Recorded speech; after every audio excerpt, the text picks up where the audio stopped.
and a very warm welcome. You're watching Gravitas with me, Molly Gambhir. Here's wishing you all Merry Christmas. Let's get started.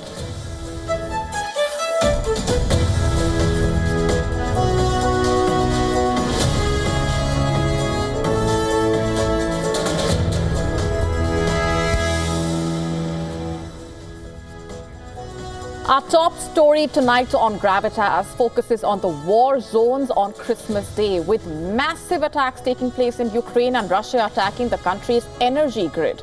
Ukrainian President Volodymyr Zelensky has accused Putin of being inhumane and deliberately choosing Christmas. On Gravitas tonight, we decode the latest coming in from Russia and Ukraine. And here's a look at what else is lined up for you on the show. Houthi is saying that a Palestine 2 hypersonic ballistic missile was launched, which had successfully achieved its objectives. How will Israel respond is the question. At least 21 people, including 2 police officers, killed in Mozambique in the last 24 hours in post-election violence. We get you the complete story. We also get you glimpses of Christmas celebrations from the rest of the world. All this and more coming up.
Our top story tonight on Gravitas focuses on the Russia-Ukraine war. On Christmas morning, Russia launched a massive barrage of missiles and drones targeting Ukraine's energy infrastructure. Over 70 missiles, including ballistic missiles, and 100 attack drones were launched, striking cities like Ukraine's capital, Kiev, Kharkiv, Zaporizhia, among others, resulting in massive destruction and plunging millions of Ukrainians into darkness. Ukraine's national police has said that at least 1 person died, 17 were injured in the attacks in the Dnipro region, while 6 others were injured in Kharkiv. Adding that residential buildings and civilian infrastructure got damaged in the attacks. In a post on the platform X, Ukrainian President Volodymyr Zelensky accused Russia of deliberately choosing Christmas for this attack, calling the attack inhumane and saying it was a calculated move to break Ukraine's spirit. In the capital, Kiev, thousands of residents could be seen taking shelter inside the metro stations on Wednesday morning amid the Russian strikes. I am scared because I have a child. Of course, I want to be at home and celebrate, but we had to shelter because it's scary to stay at home. So we came to the shelter. We want peace.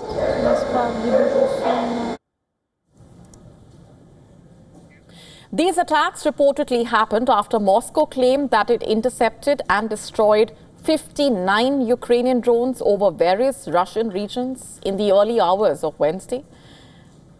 Meanwhile, Zelensky claimed that Ukrainian air defenses intercepted around 50 Russian missiles and many drones. Cities like Kharkiv and Kiev are reportedly grappling with power cuts, and thermal power plants have reportedly become recurring targets. At least 13 major attacks on Ukraine's power grid have already been recorded this year. In a post, Ukrainian Energy Minister Herman Halushchenko acknowledged that Ukraine's energy infrastructure was massively attacked by Russia. Ukrainian military officials, in fact, further acknowledged that Russia is becoming increasingly effective at overwhelming their air defenses, further complicating efforts to protect vital infrastructure.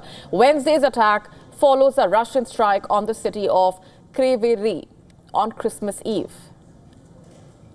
At least one person was killed, 17 others were injured after a Russian missile struck a residential building in the city, the hometown of the Ukrainian President Volodymyr Zelensky. But can Ukraine's infrastructure withstand these sustained attacks?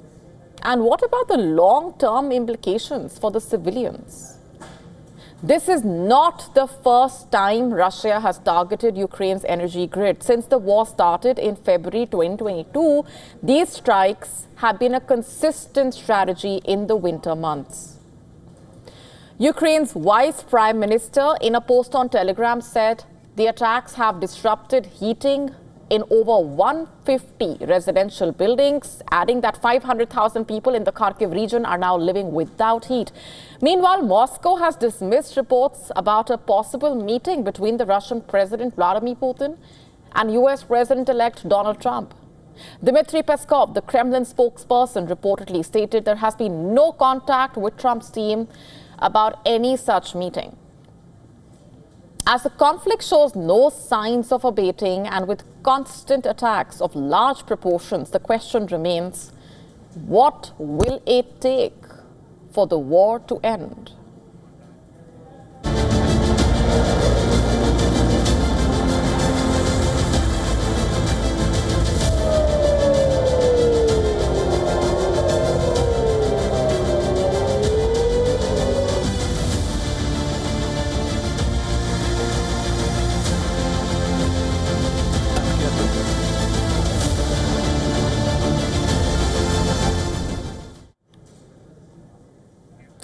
We now shift our attention to West Asia. A ballistic missile fired by Yemen's Houthis was intercepted by Israeli air defenses early Wednesday morning, marking the second night in a row and the fourth in less than a week that the Iran-backed group has fired a missile towards Israel. Houthi military spokesperson saying that a Palestine-2 hypersonic ballistic missile was launched, which had, quote-unquote, successfully achieved its objectives. Listen to this. The missile force, with the help of Allah Almighty, targeted a military target of the Israeli enemy in the occupied area of Jaffa using a hypersonic ballistic missile of the Palestine-2 type. The operation successfully achieved its objectives by the grace of Allah. The incoming Houthi missile set off sirens over many areas across central Israel, reportedly sending millions of Israelis scrambling to reach bomb shelters.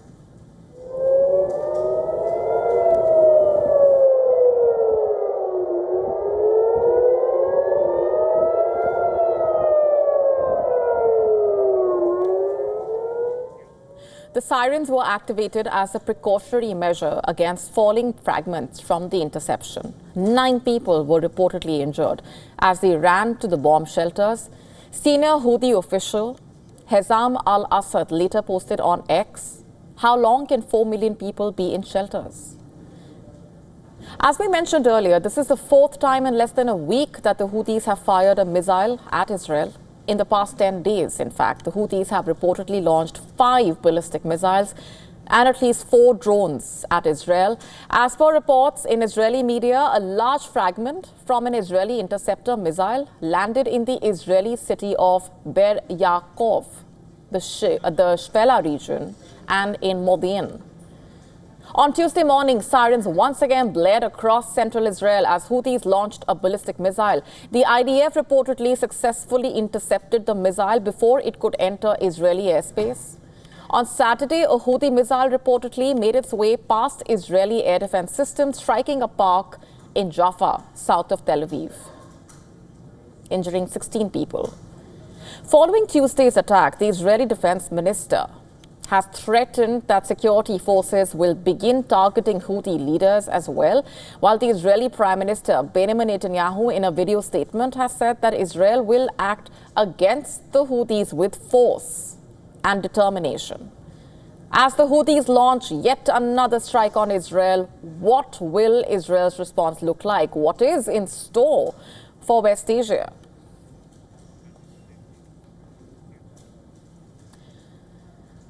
Shifting focus for now, in a dramatic escalation of regional tensions, 46 people were killed following Pakistan's airstrikes in Afghanistan. Taliban saying the dead included women and children.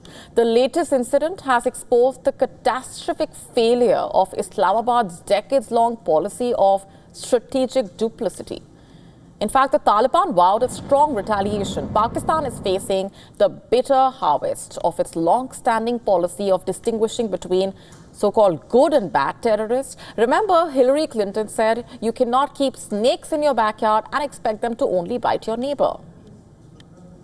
Islamabad claims the latest strikes targeted Tehreek-e-Taliban Pakistan camps, but the fallout revealed deeper cracks in Pakistan's long-standing double game in the region. Pakistani fighter jets targeted at least 7 villages in Barmal district. In fact, the strikes come amid escalating tensions between Islamabad and Kabul. The Taliban Defense Ministry has condemned the attack as barbaric and clear aggression, vowing retaliation, warning that the quote-unquote cowardly attack will not go unanswered. And adding to the irony, these attacks coincided with a high-level Pakistani delegation's visit to Kabul for talks with Taliban leaders. For years now, Pakistan backed the Afghan Taliban, hoping for strategic leverage against India and control over Afghanistan's future.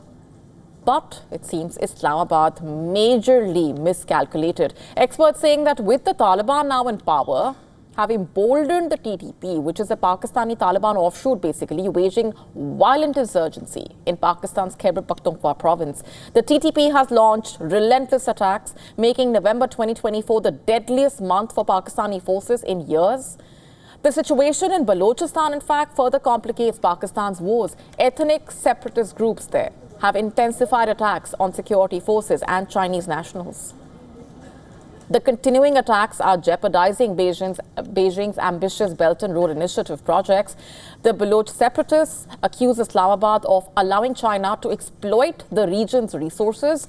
According to Pakistan's Interior Ministry, this year there have been more than 1,500 terror attacks, which have claimed the lives of over 900 people and injured over 2,000 people. Pakistan's reliance on terror proxies has clearly backfired. Once labeled Taliban Khan for his open patronage of the Taliban, former Prime Minister of Pakistan, Imran Khan, symbolized Islamabad's flawed strategy in a way. Pakistani security officials now privately admit their miscalculation regarding the Afghan Taliban's role. The assumption that years of covert support would translate into cooperation against the TTP has proved wrong. Experts blame Pakistan's security establishment for enabling terror sanctuaries, ignoring warnings from global watchdogs like the Financial Action Task Force. You see, the current crisis represents the inevitable collapse of Pakistan's double game, supporting certain terror groups while fighting others.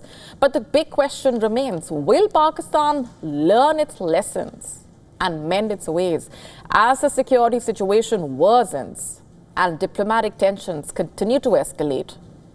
Pakistan faces the consequences of policies that have finally come full circle, threatening the very stability that they were meant to ensure.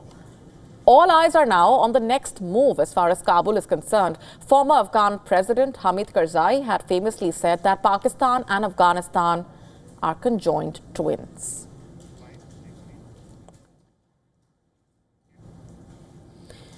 Shifting focus for now, a viral video showing Turkish President Recep Tayyip Erdogan seemingly walking out during a speech by the Indonesian president at a summit in Cairo has sparked a lot of debate. It has raised questions on whether the president's pointed remarks on Muslim disunity hit a nerve, further raising speculation over relations between the two countries. In the footage, Erdogan is reportedly seen either deliberately or accidentally bumping into Prabowo's seat as he exits, fueling chatter in Jakarta about the incident's implications. Prabowo was attending the Developing 8 Organization for Economic Cooperation Summit, which is basically a bloc of 8 Muslim-majority countries. including Bangladesh, Egypt, Indonesia, Iran, Malaysia, Nigeria, Pakistan, and Turkey. During his address, Prabowo criticized the lack of solidarity among Muslim countries and internal conflicts in countries like Sudan, Libya, and Yemen, which he argued have undermined support for Palestine, saying, and I'm quoting here, the Muslim population is 2 billion strong, we have vast resources, but we cannot unite. We quarrel among ourselves. When our brothers in Palestine are destroyed, we declare support and offer humanitarian aid. Let us be honest, all we do at summits is issue declarations. Indonesia will do its best, but I call for unity and cooperation. The Muslim world is not respected and our voice is ignored, quote unquote. However, it was Erdogan's walkout that grabbed eyeballs. A spokesman for Indonesia's Ministry of Foreign Affairs dismissed rumors of a rift, noting it is common for delegates to leave and re-enter during international meetings, also emphasizing that Prabowo and Erdogan held friendly discussions before and after the summit.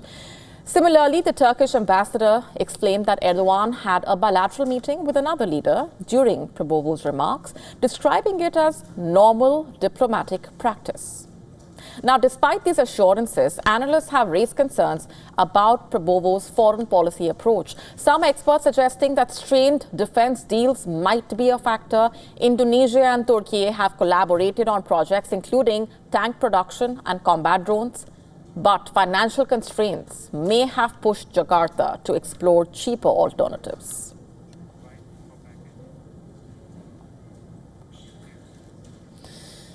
Shifting focus for now, tensions are escalating in the Arctic, all thanks to US President-elect Donald Trump, who has repeatedly called for the acquisition of the world's largest island. Denmark is moving to boost the defense of Greenland. This latest geopolitical chess move comes as Trump simultaneously eyes both Greenland and the Panama Canal, revealing a broader strategy to secure critical global choke points, it seems. Our next report decoding this.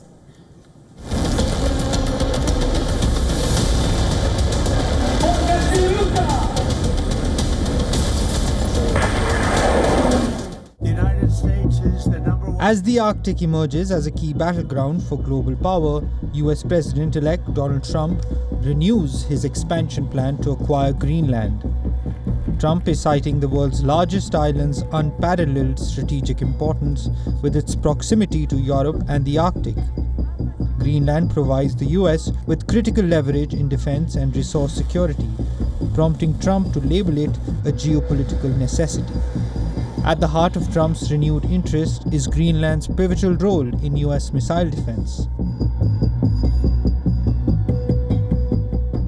The Petufik space base located in Greenland enables America to monitor and intercept threats from Russia, China, and North Korea. This Arctic outpost gives the US unmatched reach to protect its territories and allies while positioning it as a dominant player in the race for Arctic supremacy.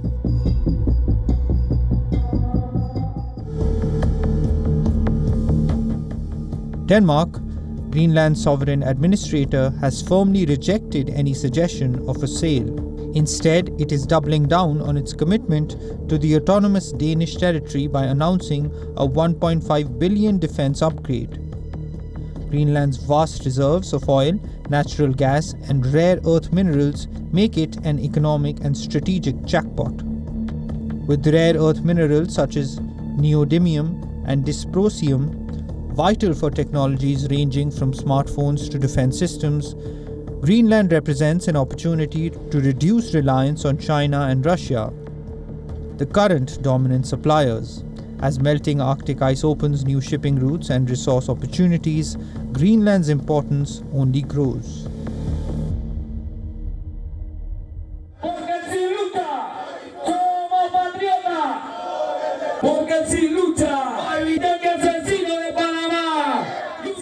On the other hand, Panamanians gather outside the US Embassy in Panama City to protest against President-elect Donald Trump and his threat to reclaim the interoceanic canal. Panamá es un territorio soberano. El pueblo panameño ejerce... Panama is a sovereign territory, and the Panamanian people exercise their self-determination. The canal here is Panamanian. Donald Trump, with his imperial delusions, cannot claim a single inch of land in Panama. We are rejecting such claims, and furthermore demanding that the submissive government of Mr. Molino honor the nation by calling the ambassador and holding her accountable for those statements. Trump's vision of securing Greenland and Denmark aligns with his larger strategy of strengthening US influence in critical regions. Trump's plans have sent shockwaves through international diplomatic channels, forcing allies and adversaries alike to reassess their strategic positions. Bureau Report, WION World is One.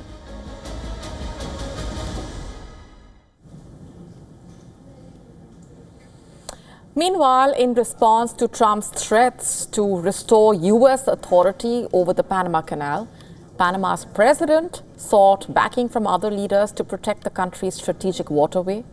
Molino met with 3 Panama leaders who, in a joint statement, reaffirmed Panama's sovereignty and independence of the canal. The statement signed by Panama leaders said, I'm quoting, as ex-presidents, we support the declarations of the president and we unite under the affirmation that the sovereignty and independence of our country and our canal are not negotiable, quote unquote. The statement was signed by former Panama presidents Mireya Moscoso, Ernesto Perez and Martin Torrijos. In response to Trump's threats, former Panama Canal Authority executive said the United States does not have the legal authority to reclaim the canal. Molino rejected Trump's warning on Sunday to regain control of the canal. Trump is basically concerned about Chinese influence and the high tolls imposed on U.S. ships. The fight for the canal triggered a deep sell-off in Panama's assets, meanwhile. You got to treat us fairly, and they haven't treated us fairly. If the principles, both moral and legal, of this magnanimous gesture of giving are not followed, then we will demand that the Panama Canal be returned to the United States of America in full, quickly, and without question. I'm not going to stand for it. So to the officials of Panama, please be guided accordingly. Mexico's president spoke in support of Molino. In a post on social media platform X, Molino expressed gratitude to international leaders for their support and reiterated the canal is and will be Panamanian, fostering world trade, quote unquote.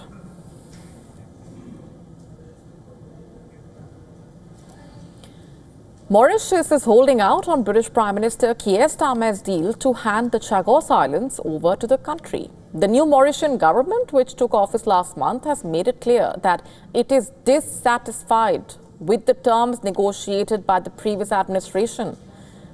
The deal basically would cede sovereignty over the islands but lease back the strategically important UK-US military base on Diego Garcia. The Mauritian Prime Minister has said that there are still parts of the deal he did not agree with. This comes after the country's Deputy Prime Minister said Britain was nitpicking about compensation to retain the base. Starmer negotiated the deal with Ramgoolam's predecessor. But in a blow to Starmer after taking power, Ramgoolam said he would not finalize the agreement as it would not produce the benefits the nation could expect. Senior US and UK officials are scrambling to salvage the deal and ratify it before Donald Trump takes office next month. Trump and his allies have been highly critical of the planned handover. Earlier this week, the US Secretary of State Antony Blinken urged the Mauritian Prime Minister over the phone to finalize the treaty over the phone on Monday. But Ramgoolam informed him that they have made a counter proposal which will be transmitted. After decades of negotiations, Britain agreed to hand over the remote island chain to Mauritius, a former colony, in October. Starmer government saying it will abide by the treaty on condition that a UK-US military base can remain on the largest island, Diego Garcia. The two countries said the final treaty would guarantee the continuation of the military base on Diego Garcia well into the next century. In 1965, Britain decided to separate the Chagos Islands from Mauritius and set up the military base that it leased to the United States. And this led to the eviction of thousands of Chagos Islanders who have mounted a series of legal claims for compensation in the British courts. The military base has played a key strategic role as a hub for long-range bombers and ships, notably used during the wars in Afghanistan and Iraq.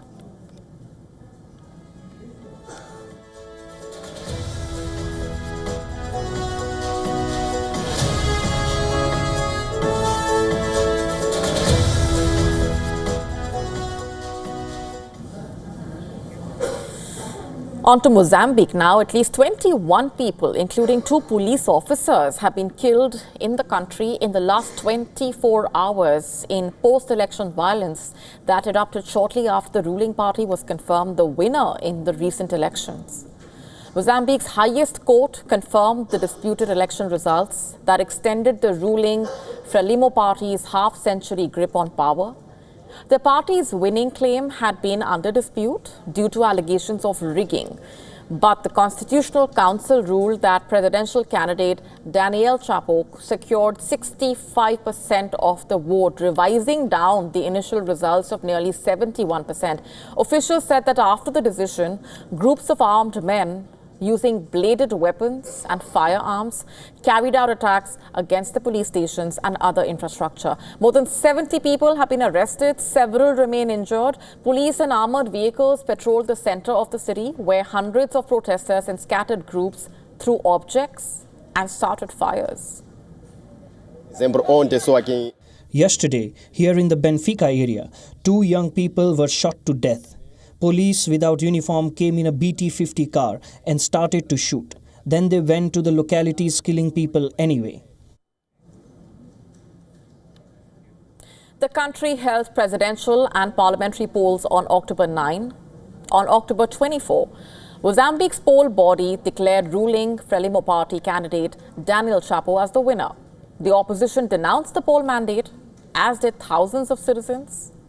Second-placed opposition leader Venancio Mondlane has said that the election was stolen from him. Several international observer missions have also said that there were irregularities. I can't betray what the people are expressing in an effusive way, in a strong way. And we, as always, since we started this movement, are doing what the people tell us to do, what the people yearn for, what represents the pain of the people, the afflictions of the people. And shortly after the court decision, protesters started taking to the streets. In the capital, similar scenes emerged of burning vehicles and angry citizens. The first wave of post-election violence was the deadliest in Mozambique. The results triggered a wave of protests and brutal clashes with the police that continued for weeks. As tensions flared, authorities detained close to 4,000 people. The anti-government protests have previously killed at least 103 people.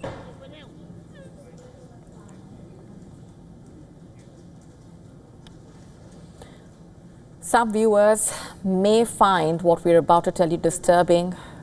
Tragedy struck the skies of Kazakhstan following an Azerbaijani passenger plane crash. 42 people are feared dead. According to Kazakh officials, 32 others are in hospital in a critical condition. In a harrowing sequence of events captured by an eyewitness, the aircraft was seen banking sharply to its right before crashing into an open field. These images show the crash site. Ambulances rushed to the crash site and some people were being rescued and deboarded from the emergency exit located at the rear end of the aircraft. The crash was reportedly caused by a mid-flight collision with a flock of birds, which led to a catastrophic steering malfunction. Despite the pilot's desperate efforts to regain control, the aircraft systems failed completely, resulting in the deadly descent. Təyyarənin göyərtəsində 62 sərnişin, 5 ekipaj üzvü olmaqla ümumilikdə 67 nəfər olub. Artıq Qazaxstan tərəfi ilə təmaslar həyata keçirilib. və hadisə yerində Qazaxstanın fövqəladə xilasetmə qurumları tərəfindən lazımi operativ dəstək göstərilib. The plane was en route from Baku to Grozny, Chechnya, after it was rerouted due to dense fog and met a catastrophic end as it attempted an emergency landing near the Aktau city of Kazakhstan. An investigation into this tragic incident is already underway, focusing on both the technical malfunction and the decision-making process that led to the plane's rerouting. Russia sends medical plane to Kazakhstan to pick up the people hurt in the plane crash. In fact, the Russian President Vladimir Putin started the informal summit in St. Petersburg by expressing his condolences to the victims of the plane crash in Kazakhstan. Before we begin our work, unfortunately, I must say a few words about the tragedy that occurred today in Aktau. The plane crashed. There are casualties. There are many injured. And as we just speak with you, on your behalf, I would like to express condolences to the families of the deceased and all the injured.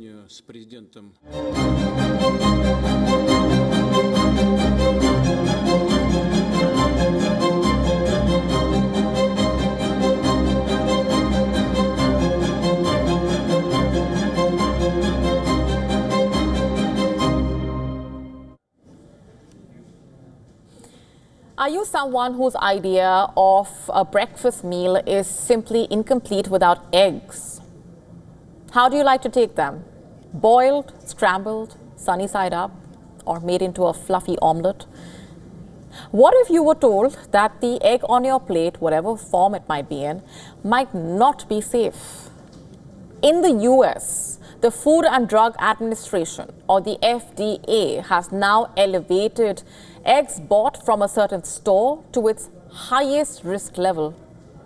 Let's just break this down for you. Last month, a New York-based farm operation recalled its eggs in a total of 5 states. According to an FDA notice, the farm issued a voluntary recall for 10,800 retail units of organic pasture-raised eggs. Why so? As per reports, the company said in a statement that the recall of the eggs was initiated due to a potential salmonella contamination. What's worrying is that, as per the statement, the eggs were distributed in 25 stores across Alabama, Georgia, North Carolina, South Carolina, and Tennessee, beginning November 22, 2024. 25 Costco stores. What's more, the company added that these eggs, which were not in fact intended for retail distribution, were instead packaged and distributed in retail packaging, which was also why the recall was initiated. You see, the concerns intensified, prompting the FDA to elevate the recall to Class 1, which basically means that consuming the product could lead to serious health consequences. Last month, cucumbers shipped to the US and Canada were also recalled for a potential salmonella contamination. But what exactly is salmonella contamination? As per Centers for Disease Control and Prevention, the CDC, salmonella is a bacteria that causes an illness, and those infected with it experience diarrhea, fever, stomach cramps. Salmonella can sometimes cause infection in urine, blood, bones, joints, or the nervous system. Salmonella infection is usually caused by eating raw or undercooked meat, poultry, and eggs or egg products, or by drinking unpasteurized milk, which is basically unprocessed milk, which might contain bacteria. The incubation period, that is the time between the exposure to the bacteria and contracting the illness, can range from 6 hours to 6 days. What are the signs to watch out for? And who is more prone to getting it? Often people who have salmonella infection think they have the stomach flu. According to the FDA, children younger than 5, the elderly, and people who are immunosuppressed or those with a weaker immune system are more likely to get severe infections if they contract the infection, if they contract the same. And in the US, salmonella is the most common cause of food poisoning. According to the CDC, salmonella causes about 1.35 million illnesses, 26,500 hospitalizations, 420 deaths in the US every year. What's the way out? Here are some tips, which include storing raw meat, poultry and seafood away from other foods in your refrigerator, using eggs within 3 weeks from buying them, not consuming eggs and other items raw or undercooked unless pasteurized, thoroughly washing utensils and surfaces with hot water and soap if they come in contact with raw eggs. Remember, it's better to be safe than sorry when it comes to protecting your health using adequate food safety measures. The 1984 US Supreme Court ruling in Sony Corp versus Universal City Studios was a victory for innovation. However, the ruling left many questions concerning how copyright law might evolve to accommodate new technologies unanswered. Now, a copyright dilemma is being fueled by generative AI, and the law is not updated, reportedly. Take a look at this next report as we delve deeper into this. In the mid-1970s, Sony launched the Betamax video recorder, enabling customers to record television programs for later viewing. The technology, albeit groundbreaking, incited criticism. Universal Studios filed a lawsuit against Sony. The firm asserted that the recording of television programs, even for personal use, is a copyright violation. The Supreme Court ruled in favor of Sony. The court determined that the time-shifting function has significant non-infringing applications. Therefore, the top court ruled safeguarding it under the fair use concept. This pivotal ruling represented a triumph for innovation. However, it raised unresolved questions over the adaptation of copyright law to emerging technology. Currently, a comparable conflict is playing out with the emergence of generative artificial intelligence models. Courts globally are already confronting a pivotal inquiry. Does the fair use doctrine remain applicable in the age of AI, or should it change? There are several lawsuits currently questioning the fair use ruling. Here are a few of the lawsuits currently in courts. New York Times versus OpenAI in the US. Getty Images versus Stability AI in the UK. ANI versus OpenAI in India. Authors and Artists versus AI. The limits of fair use, a theory that aims to allow limited use of copyrighted material for critical, educational and research purposes, are being examined by courts in India, the UK and the US. Fair use, the cornerstone of copyright law, is based on 4 criteria: the purpose of usage, the nature of the work, the quantity utilized, and the effect on the market. Courts have historically construed this approach to accommodate emerging technology. Implementing this notion in AI is considerably more intricate. AI businesses contend that their models produce novel outputs instead of replicating original works, therefore rendering them transformative. Critics argue that these methods frequently compete directly with original material, resulting in economic losses. The implications of these legal disputes reach much beyond singular cases. Similar to the Betamax controversy, GenAI prompts inquiries on the equilibrium between innovation and intellectual property rights. Contemporary copyright law frequently proves inadequate in the context of global technology such as AI. The lessons of the past apply to new tech today too. Business Bureau, WION, World is One.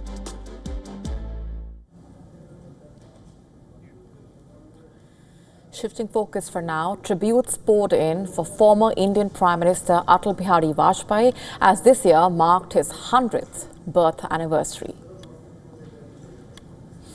President Draupadi Murmu, Prime Minister Narendra Modi and NDA cabinet members paid homage to the BJP founding president at his memorial in the capital. An event was held at the memorial where NDA leaders gathered and paid their respects to the late iconic leader. BJP stalwarts, including Defence Minister Rajnath Singh, Home Minister Amit Shah and Party Chief JP Nadda, joined in giving the tributes at the memorial. The BJP annually celebrates the occasion as Good Governance Day to honour Vajpayee's political legacy. Prime Minister Modi shared his tributes on the platform X as well, where posting a video, he said, Atal Bihari Vajpayee dedicated his life to building a strong, prosperous and self-reliant India. He added that Vajpayee's vision and mission will continue to give strength to the resolve for a developed India. Prime Minister Modi also wrote an article highlighting Vajpayee's contribution to the country. He said the former Prime Minister stands tall as a statesman who continues to inspire countless people. Prime Minister Modi recalled how India conducted the Pokhran nuclear tests in 1998 when Vajpayee's government had just assumed office. Born on December 25, 1924, Atal Bihari Vajpayee went on to become the Prime Minister of India on 3 occasions, starting from a 13-day term in 1996, a 13-month term between 1998 and 1999, and a full term of 5 years between 1999 and 2004. During his tenure, he pushed for several initiatives like the Kisan Credit Card, Pradhan Mantri Gram Sadak Yojana, among others. Vajpayee was known for his famous poetry and writings. He was honored with the Bharat Ratna, the country's highest civilian honor, in 2015.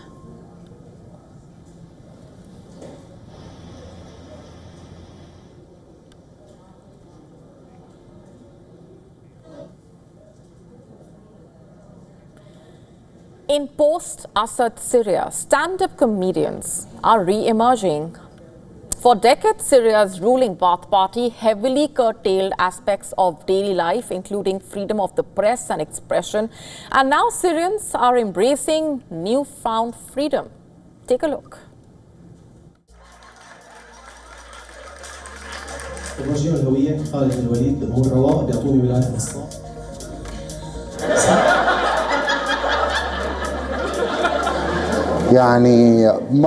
From now on, never again fear. After the fall of Bashar al-Assad, nothing can scare us anymore. As comedians, we are very happy, and so is the audience.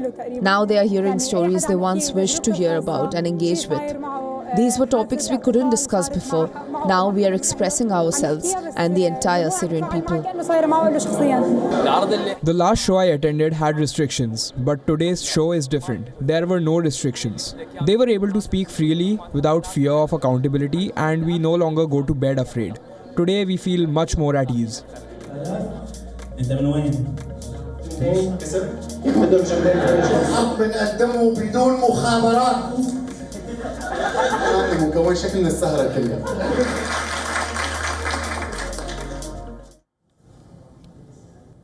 How do you envision Christmas? Snow-draped roads and pavements, perhaps, people walking through inches of snow in parks and public spaces, cars and vehicles covered with a thick coating of frost and snow, perhaps.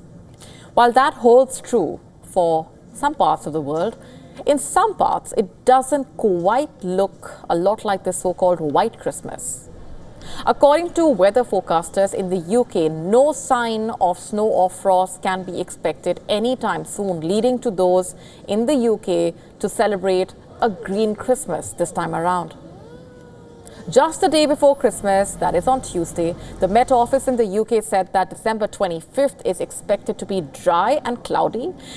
The Met Department also predicted that Brits would wake up to exceptionally warm weather on Christmas, and the fact that this will continue likely until closer to the new year.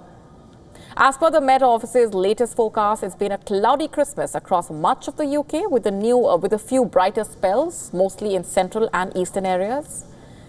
What's more, this marks a stark contrast from last year, when 11% of weather stations across Britain recorded falling snow. But this year, even the small amount of festive snow seems to be an unlikely sight. What changed? Many are asking, is this the impact of climate change? In the US, White Christmas could have just made a comeback, with 9 states from Virginia to Maine remaining under heavy snow alerts. Not just that, reports suggesting that New York City could see its first White Christmas for the first time in 15 years. Just for better understanding here, according to the National Weather Service, a white Christmas can only be considered if there is 1 inch or more of snow on the ground at 7 a.m. on Christmas morning. What accounts for this shift really? And most importantly, how concerning is it?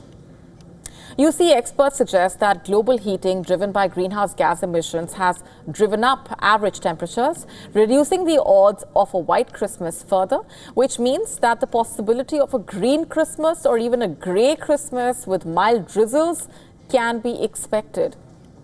And not just Christmas, similar weather patterns can be expected right up till the season's end. While this could mean good news for travelers this holiday season, a lot of questions still remain.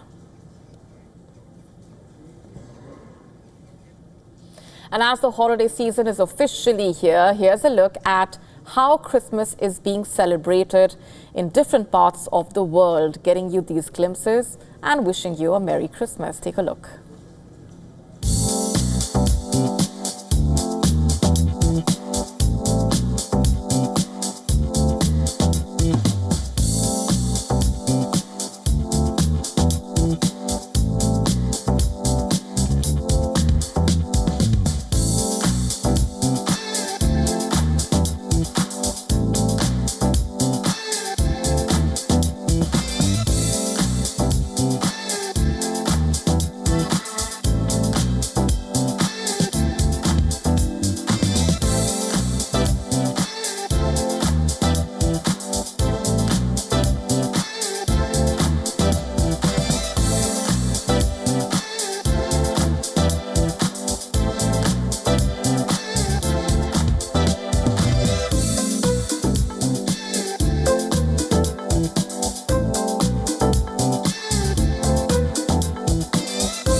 On that note, it's a wrap on this edition of Gravitas Tonight. This is me, Molly Gambhir, signing off. Thanks very much for watching.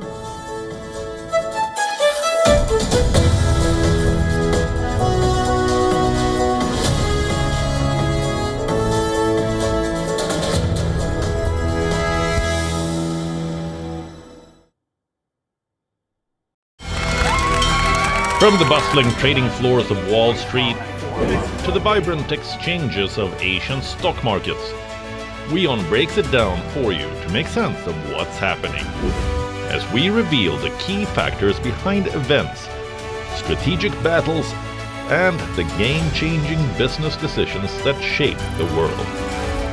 We bring you all of this and more on World Business Watch.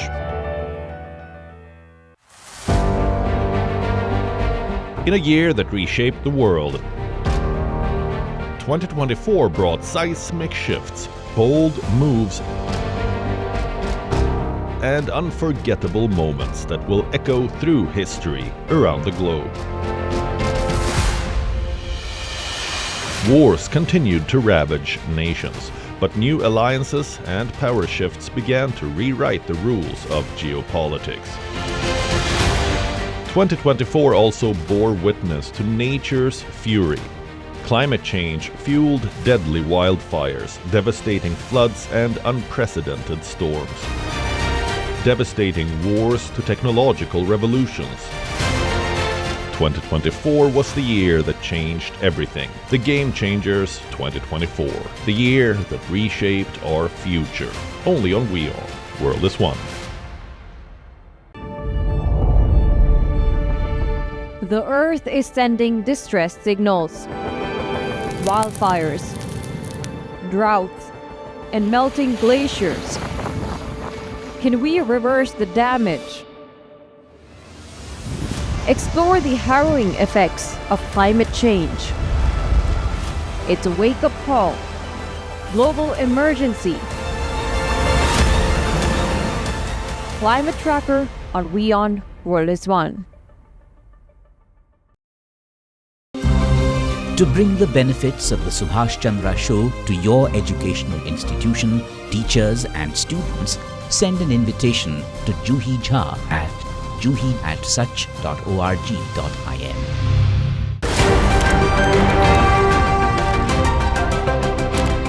Ready to dive into your daily dose of news?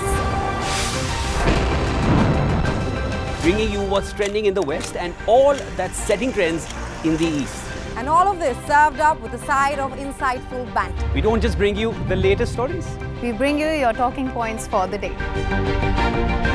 And while you do that, from the busy streets of New York, I will provide you with deeper insights on the developments through the course of the day in the US.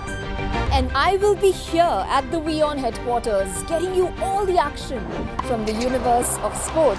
All that you need to know about your favorite teams and players, right here. The show that keeps you ahead of the global curve. A conversation you'd want to be a part of. A place where news becomes an engaging exchange. We bring you stories that impact your present. This is World DNA. Join the conversation.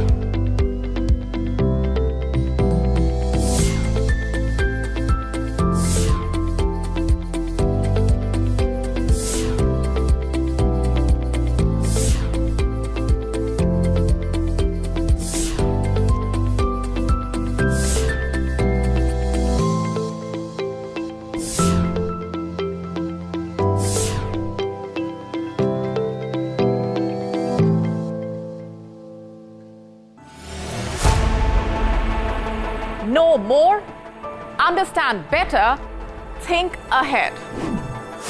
Hello and a very warm welcome. You are watching Gravitas with me, Molly Gambhir.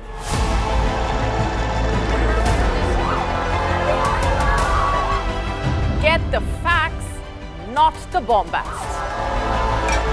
On the 26th of March, dynamic pricing, Baloch separatists, Gravitas cuts out the clutter. Gravitas keeps calm when others scream. Gravitas brings news to life.